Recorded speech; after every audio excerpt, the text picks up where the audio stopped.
যেই সমস্ত ব্যক্তি শিরক বেদাত কুফর করে তারা মাহফিলের কাছেও আসে না, মাদ্রাসার বারিন্দাতেও পাড়া দেয় না, ঠিক কি না? আপনারা কি কুফর করেন, শিরক করেন? বন্ড তাহেরির মতো আমরা এই সমস্ত শিরক বেদাত আমরা করি না। দেখ, এই বিষয়ে গেলে আরেক সমস্যা, নিষেধ আছে, তারপরেও বলা উচিত। মাজারে গিয়া সেজদা করে,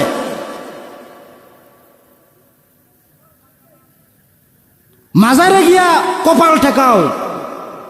আল্লাহ পাক যেটা হারাম করেছেন, নিষেধ করেছেন, আমি আল্লাহ ব্যতীত কাউকে সেজদা করা যাবে না, আমি আল্লাহ ব্যতীত কারো পায়ের মধ্যে সেজদা করা যাবে না, বা কারো উদ্দেশ্যে মাথা নত করা যাবে না, একমাত্র আমি আল্লাহর কাছে মাথা নত করতে হবে।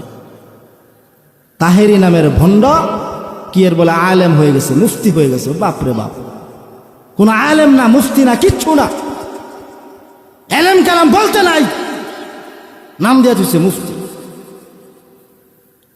এই সমস্ত ব্যক্তিদেরকে আল্লাহ হেদায়েত দান করুন। এদের কারণে ইসলাম ধ্বংস হয়ে যাইতেছে, মাজার পূজারীদের কারণে।